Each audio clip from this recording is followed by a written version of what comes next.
यहाँ पर आपको बताएं कि पहलगाम फॉल्स फ्लैग ऑपरेशन का भांडा फोड़ने वाले भारतीय जनरल एमवी कुमार को हिरासत में ले लिया गया है। नॉर्दर्न कमांडर के सरबराह जनरल एमवी कुमार ने पहलगाम ड्रामा बेनकाब किया था।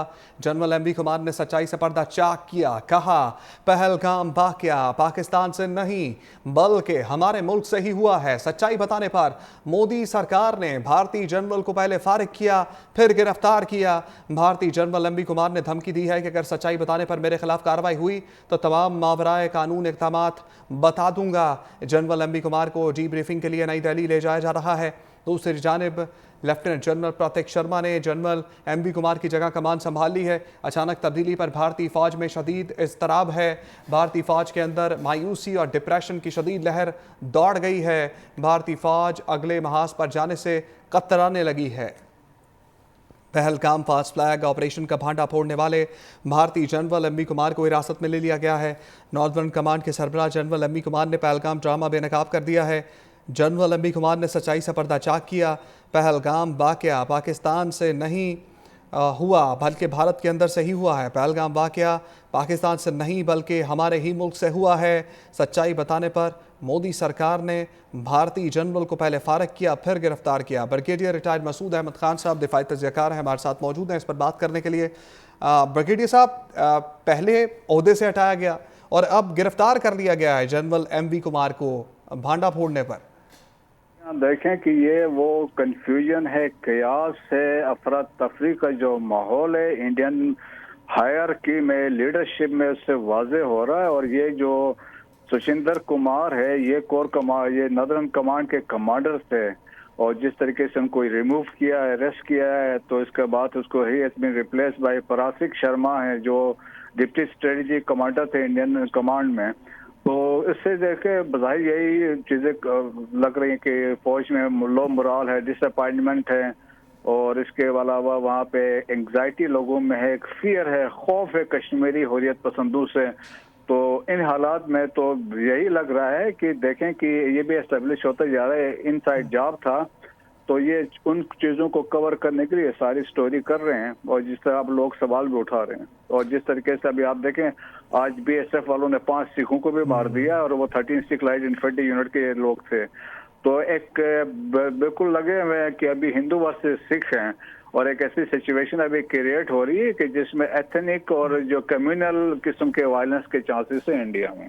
अच्छा ब्रिगेडियर साहब, जिस तरह से अब आवाज़ें उठना शुरू हो गई हैं, कश्मीरी अवाम भी जिस तरह से हम देख रहे हैं उनके बयानात आ रहे हैं, भारतीय चैनल्स पर भी इंटरव्यूज़ में वो कह रहे हैं कि इसमें कश्मीरी मुलव्वस नहीं है, ना ही मुसलमान इसमें मुलव्वस हैं, तो कहीं ये फाइनल कॉल तो नहीं है, मोदी सरकार गलत फैसला तो नहीं कर बैठी है, बगावत कश्मीर से तो नहीं उठ जाएगी इस मामले पर? कश्मीर से क्या बगावत होनी, कश्मीर में तो बगावत से वहाँ पर तो हुर्रियत पसंदी और हक खुद इरादियत के लिए 78 साल से लड़ रहे हैं।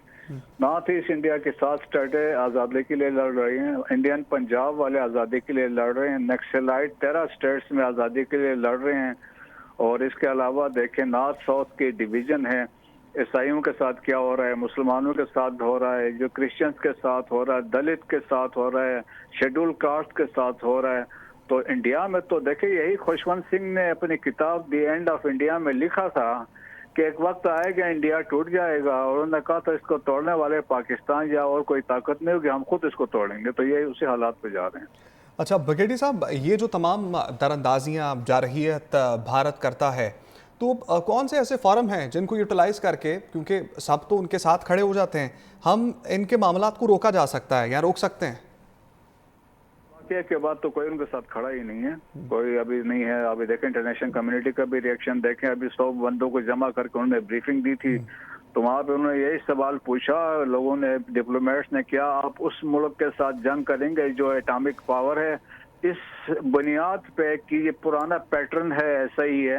उन्होंने कहा ये कोई एविडेंस नहीं है, वेरीफाइबल एविडेंस नहीं है, क्रेडिबल एविडेंस दें तो इसके बाद आगे बातचीत चलती है। तो उधर भी उनकी बेइज्जती हुई है, यूनाइटेड नेशन सिक्योरिटी काउंसिल के स्टेटमेंट में भी इनकी बेइज्जती है, किसी कंट्री ने इनको सपोर्ट नहीं किया, तो इनको उधर से डिप्लोमेटिक फेलियर भी इनका हो चुका है।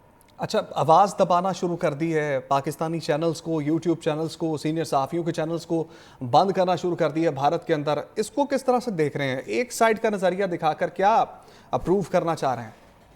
अंदर जो है गोदी मीडिया है ना, और वहाँ पे चीज़ें कंट्रोल है, وہاں پہ جو چیز RSS تھا BJP گورنمنٹ فیڈ کرتی ہے وہی چلاتے ہیں، اور اس کے علاوہ آپ دیکھیں جو ہے راج جو کہانیاں ان کو فیڈ کرتا ہے وہی چلاتے ہیں، تو ان کو فیک نیوز چلا رہے تھے، گورنمنٹ کو وہ کر رہے تھے۔ اب یہاں پاکستانی چینلز نے، یوٹیوبس نے جب ان کو ایکسپوز کرنا شروع کر دیا، ان کا نیریٹو تو زمین بوس ہو گیا ہے۔ ٹھیک ہے بگیٹی صاحب، بہت شکریہ آپ کے وقت کا۔